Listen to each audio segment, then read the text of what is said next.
आप देख रहे हैं सैन्य सारांश चैनल। हाय हेलो नमस्ते, स्वागत है आपका हमारी रोजाना की वीडियो में। इस वीडियो में आज हम बात करेंगे रूस यूक्रेन युद्ध के बारे में। कुछ ताजा तरीन बातें, कुछ एक दो अमेरिका से बातें, शायद अगर मूड हो गया तो एक दो बातें ईरान या फिर इसराइल से हम कर सकते हैं। वीडियो की शुरुआत करेंगे हम ब्लैक सी से। वीडियो पसंद आए तो लाइक करना मत भूलिएगा, चैनल को सब्सक्राइब नहीं किए हैं तो कर लीजिएगा, इससे हमको हौसला मिलता है ऐसे इंफॉर्मेटिव वीडियोज रोजाना आप तक पहुंचाने के लिए।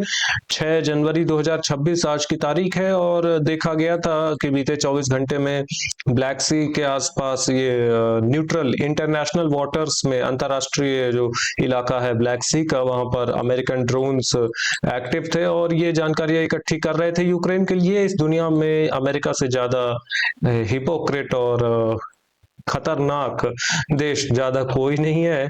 ना ही यूरोपियन यूनियन है, ना ही यूक्रेन है, और कोई भी नहीं है। इसकी बातें मैं आपको और भी कुछ बताऊंगा, लेकिन पहले देखते हैं यहाँ पर इस तरीके से रूसी सेना यहाँ पर कुछ आगे बढ़ने की कोशिश कर रही है। सूत्रों के द्वारा ये खबर दी गई थी। नीपर ग्रुप ऑफ फोर्सेस की रिपोर्ट हम देखें तो इसमें 50 यूक्रेनियन सैनिकों का जिक्र था, जो कि नॉर्मल बात है, इसमें कोई बहुत अलग बात नहीं है।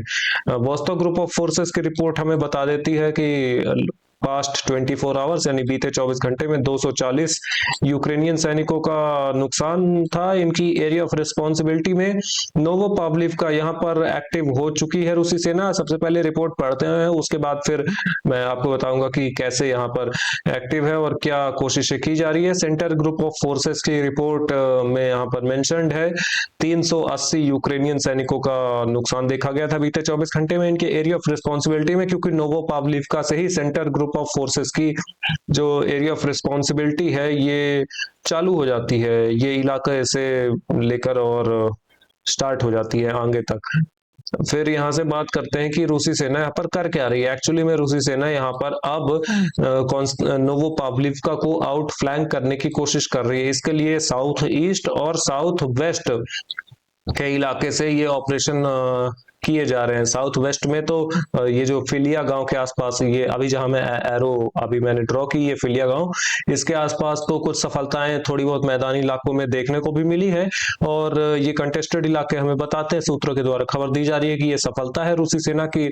इसको साबित करने के लिए अभी वीडियो सबूत नहीं है, लेकिन हाँ, अगर इन बातों को सही माने, जो कि मैं मानता हूं, तो यहाँ पर नोवो पावलिव का अब टारगेट बन चुका है रूसी सेना का। और जल्दी ही मेरे ख्याल से, अगर कोई बहुत खास दिक्कत नहीं आई, तो इस इलाके में ये जो नोवो पावलिव का नाम से कस्बा है, इस पर कंट्रोल स्थापित हो जाएगा रूसी सेना का। आगे देखेंगे उत्तरी छोर में शखोवे गांव के आसपास यहाँ पर काफी ज्यादा एक्टिविटी कुछ देखने को मिल रही है। सोर्सेस के द्वारा रिपोर्ट किया गया था। ये तो शखोवे गांव पूरी तरीके से रूसी सेना के कंट्रोल में है, इसमें मुझे कोई बहुत ज्यादा शक नहीं है। लेकिन खैर, वीडियो सबूत के आधार पर ही हम मैप अपडेट करते हैं, या फिर रूसी रक्षा मंत्रालय की ऑफिशियल रिपोर्ट के आधार पर। इस तरीके से युग ग्रुप ऑफ फोर्सेस की रिपोर्ट हम क्यों ना देखें, इसको भी देखते हैं। कॉन्स्टेंटिनोव शहर से ये निकल कर आई थी और ये रिपोर्ट सूचित करती है हमको कि बीते 24 घंटे में युग ग्रुप ऑफ फोर्सेस की एरिया ऑफ रिस्पॉन्सिबिलिटी में 210 यूक्रेनियन सैनिकों का नुकसान देखने को मिला था। और जो मोटार व्हीकल्स और infantry fighting vehicle, artillery system, ये सब होते हैं, ये तो नॉर्मली हर एरिया में ही देखने को मिलते हैं। लेकिन इस लिमान फ्रंट लाइन में देखिए, लिमान फ्रंट लाइन में आप अगर देख पाए, नोटिस कर पाए कि भरमार है, एफपीवी ड्रोन्स की भरमार है। यहाँ पर मैं आपको एक अनुमान देने की कोशिश करता हूँ कि नॉर्मल रेंज क्या है एफपीवी ड्रोन की। ये देखिए, नॉर्मल रेंज जितनी देखने को मिल रही है, ये 12 किलोमीटर, 13 किलोमीटर। ये तो एक बहुत यूजुअल रेंज है, बहुत ही ज्यादा कैजुअल रेंज है। एक और तरीके से अगर मैं नापूं तो इसमें भी लगभग 14 किलोमीटर ये चीज देखने को मिलती है। कुछ और जगह हम ट्राई करते हैं और जगह देखते हैं। लिमान शहर के पीछे तक ये भी ये 14 किलोमीटर देखने को मिलता है। और लिमान शहर के आसपास भी अगर हम देख ले तो यहाँ पर सबसे दूरी वाली 18 किलोमीटर। खैर ये कोई हैरानी वाली बात नहीं है। रशियन एफपीवी ड्रोन्स की रेंज बहुत आराम से 20, 25, 30 किलोमीटर तक बहुत आराम से रीच करती है। नॉर्मल एफपीवी ड्रोन्स जो कि बहुत सस्ते आते हैं, मैं लॉन्ग रेंज अटैक ड्रोन्स की तो मैं बात नहीं कर रहा हूँ। यहाँ पर एक सफलता देखने को मिलती है मैदानी इलाके में, ये रूसी सेना के खाते में जोड़ दी गई है। इसके एफपीवी ड्रोन वीडियो सबूत निकल कर आए थे और इसी के आधार पर ये बदलाव कर दिए गए हैं। मध्य कुपियांस्क इलाके में भी हमें देखने को मिलता है, यहाँ पर काफी सारी एफपीवी ड्रोन स्ट्राइक है जो कि हमें ये सूचित करती हैं कि ये जो गांव है इस पर जल्दी ही आक्रमण होगा इधर रूसी सेना का। ये देखिए मैंने एरो थोड़ा साइड कर ली जिससे कि आप इसका नाम रीड कर पाए। और इधर से मैं आगे लेकर चलता हूँ कुपियांस्क की ओर। कुपियांस्क की ओर पहले सफलता देखेंगे, फिर एक वीडियो भी दिखाऊंगा। दो सफलताएं हैं। ये लाल रंग में जो सफलता है ये रूसी सेना के खाते में जोड़ी गई है। इसमें जंगल का इलाका भी पीछे काफी सारा है और ये गांव का रिहायशी इलाका है। और इसी गांव में किंद्राशिवका नाम से इसी गांव में यूक्रेनियन सफलता भी जोड़ी गई है, क्योंकि यहाँ पर यूक्रेनियन सैनिक भी मौजूद है। दोनों तरीके से यहाँ पर कह सकते हैं, मतलब दोनों सेनाएं, हाँ मैंने कुछ उल्टे सीधे शब्द बोल दिए। दोनों ही सेनाएं यहाँ पर मौजूद है और रूसी सेना यहीं तक मौजूद नहीं है। ये जो इसके ठीक सामने ये गांव देखने को मिलता है, इसके पश्चिमी छोर पर, किंद्राशिवका के पश्चिमी छोर पर यहाँ तक भी पहुंच चुकी है रूसी सेना।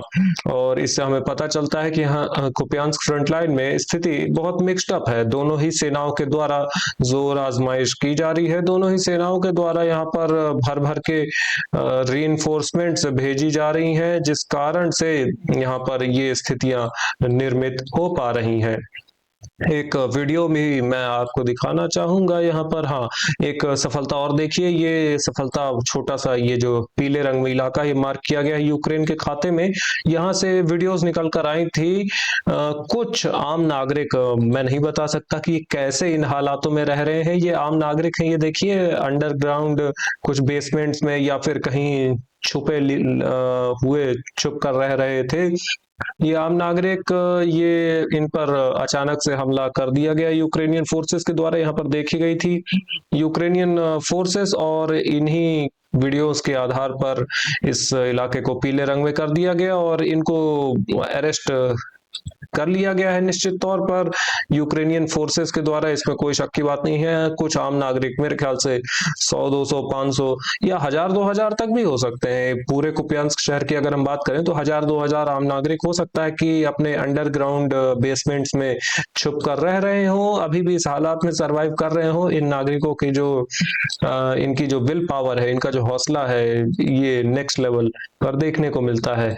रशियन मिनिस्ट्री ऑफ डिफेंस की report north group of forces के लिए, ये रिपोर्ट हमें बताती है बीते 24 घंटे में नॉर्थ ग्रुप ऑफ फोर्सेस की एरिया में 200 यूक्रेनियन सैनिक, 5 armoured fighting vehicle, 26 motor vehicle इत्यादि इत्यादि नुकसान देखे गए थे। एयर डिफेंस फोर्सेस की रिपोर्ट देखें, 50 यूक्रेनियन ड्रोन एक रिपोर्ट में बताया गया है और 42 एक रिपोर्ट में, ये हो गया जोड़कर 92 में और जोड़ेंगे 55, ये हो जाता है 147। और इसके बाद एक और रिपोर्ट इसमें 129, 147 और 129, 47 से अगर जोड़े तो 57, 67 और 77, एक कम करें 76, 276 के आसपास ड्रोन्स मार गिराए गए थे रशियन एयर डिफेंस सिस्टम्स के द्वारा बीते 24 घंटे में। एक्चुअल नंबर ऑफ ड्रोन्स जो यूक्रेन ने मारे थे इससे ज्यादा होंगे फॉर श्योर।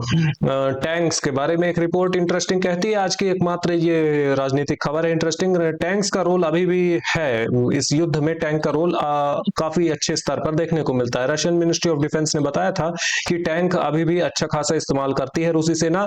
इसके लिए टैक्टिक्स में कुछ चेंजेस देखने को मिले हैं। अभी जो लेटेस्ट टैक्टिक्स इस्तेमाल करती है रूसी सेना, इसमें क्या होता है कि एक टैंक थोड़ी दूरी पर स्थित होकर, ये देखिए मैं हाईलाइट भी कर रहा हूं कि एक टैंक थोड़ी सी दूरी पर स्थित होकर जो यूक्रेनियन सेना की जो पोजीशंस है इन पर फायर करता है और दूसरा टैंक इसका फायदा उठाकर बहुत जल्दी यूक्रेनियन सैनिकों की ओर आगे अग्रसर हो जाता है।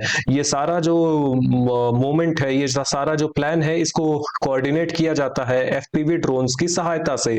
पॉपुलर जो मान्यता है, यानी आम लोगों में जो मान्यता है, ये तो कहती है कि अब टैंक्स का उपयोग ऑब्सोलीट हो चुका है, यानी अब इनका कोई फायदा नहीं है। लेकिन ये बात पूरी तरीके से सत्य नहीं है। अगर एफपीवी ड्रोन्स की सहायता ली जाए और सही तरीके से टैंक्स को उपयोग किया जाए तो आज भी टैंक्स युद्ध में सबसे जरूरी हथियार मैं मानता हूं, अभी भी आज भी है। एफपीवी ड्रोन्स ने भी अब साथ में स्पॉट ले लिया है। टैंक्स और एफपीवी ड्रोन्स आज भी, एफपीवी ड्रोन्स तो आज के हैं लेकिन टैंक पहले भी थे, आज भी हैं। आज की स्थिति में टैंक और एफपीवी ड्रोन ही युद्ध के सबसे जरूरी हथियार है, क्योंकि जो मिसाइल्स है, लॉन्ग रेंज मिसाइल्स, ये युद्ध का रुख नहीं बदलती। इनसे कुछ हमले किए जाते हैं बहुत जरूरी टारगेट्स पर।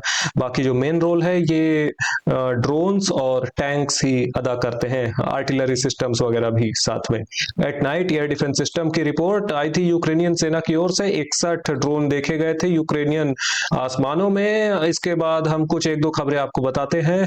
एक देश है स्विट्जरलैंड। स्विट्जरलैंड को कहा जाता है ये न्यूट्रल देश है, सो कॉल्ड न्यूट्रल देश। मैं आपको बताऊं, आपको ये हाईलाइट देखकर ही पता चल गया होगा। वेनेजुएला के राष्ट्रपति का जो बैंक अकाउंट है स्विट्जरलैंड में था, इसको फ्रीज कर दिया गया है।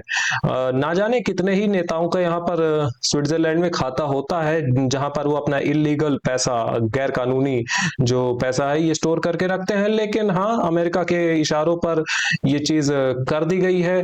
अमेरिका से देखें तो ट्रंप की स्थिति बहुत अजीब देखने को मिलती है। बहुत ज्यादा इनके क्या एक्शन है ये कोई नहीं बता सकता। ये किसके दोस्त हैं और किसके दुश्मन हैं, ये बता पाना बहुत ज्यादा मुश्किल है। टैरिफ्स ऑन इंडिया, ये खबर हमें बताती है। देखिए, इस वीडियो में ट्रंप रिपोर्टर्स को बता रहे हैं कि क्योंकि भारत अभी भी रूस से कच्चा तेल, गैस, कोयला वगैरह सब कुछ खरीद रहा है, इसलिए हम और टैरिफ्स लगाएंगे। इनकी धमकियां केवल भारत तक सीमित नहीं है। ग्रीनलैंड पर भी इनकी धमकियां चालू हो गई हैं और ये धमकियां बहुत तेज हो रही हैं। इसके साथ साथ ईरान पर तो धमकी है ही इनकी। आजकल एक नारा लगने लगा है, अभी तक नारा था मेक अमेरिका ग्रेट अगेन, अब नारा लगने लगा है मेक ईरान ग्रेट अगेन। ये देखिए, इनके हाथ में जो टोपी है, ये कैप, इसमें लिखा भी है मेक ईरान ग्रेट अगेन। ये फोटो खिंचा रहे हैं। ईरान को धमकियां मिल रही हैं। वेनेजुएला के साथ तो स्थिति जो है आप जानते ही है। भारत को धमकियां मिल रही हैं और भी बहुत से देश, जो भी अमेरिका को पसंद नहीं है, या कहें ट्रंप को पसंद नहीं है, इनकी हर एक बात नहीं मानता, यहाँ पर ये धमकियां दे रहे हैं उन सभी देशों को, जिसमें भारत का नाम भी शामिल है। खैर, भारत को कोई फर्क नहीं पड़ता इन धमकियों से, ना पहले पड़ता था ना आज पड़ता है। वेनेजुएला के राष्ट्रपति को यहाँ पर लाया गया था अमेरिकन कोर्ट में। ये देखिए किस तरीके से ये इनको लाया गया था, इसकी कुछ वीडियोस निकल कर आई थी। एक वीडियो मैंने आपको दिखाई दृश्य, और कुछ आपको दिखाएं, एक और दृश्य लोड करके आपको दिखाते हैं। मदुरो लीव्स द कोर्ट, हाँ, कोर्ट में कैसे लाया गया वो मैंने दिखा दिया। कोर्ट से कैसे ले जाया जा रहा है ये देखिए, उसी तरीके की जो गाड़ियां हैं उनसे ले जाया जा रहा है। अगली जो सुनवाई होगी इनकी मार्च 17 में होगी, यानी 17 मार्च तक अब इनको जेल में रहना पड़ेगा। और क्या स्टेटमेंट्स निकल कर आए थे, वैसे तो काफी सारी बातें थी, लेकिन मुख्य स्टेटमेंट्स जो इनकी तरफ से निकल कर आए, इन्होंने कहा कि मैं अभी भी वेनेजुएला का राष्ट्रपति हूं, मुझे और मैं अपने आप को युद्ध का एक कैदी समझता हूं। I consider my self a prisoner of war, they captured me in my house. उन्होंने, अमेरिकन फोर्सेस ने मुझे मेरे घर में अरेस्ट किया है। आई एम इनोसेंट, मैं इनोसेंट हूं। मैं जो आरोप हैं, ये सब कोकेन, हीरोइन वगैरह मैं सप्लाई करता हूं अमेरिका में, सारे आरोप बेफिजूल हैं। मैं बेगुनाह हूं, मैं एक सीधा साधा इंसान हूं। आई एम डिसेंट मैन, और मैं अभी भी राष्ट्रपति हूं। और एक अमेरिका से आखिरी खबर ये दिखा देता हूं। ये स्केच निकल कर आए थे वेनेजुएला के राष्ट्रपति मदुरो और उनकी वाइफ किस प्रकार से यहाँ पर पेश हुए थे।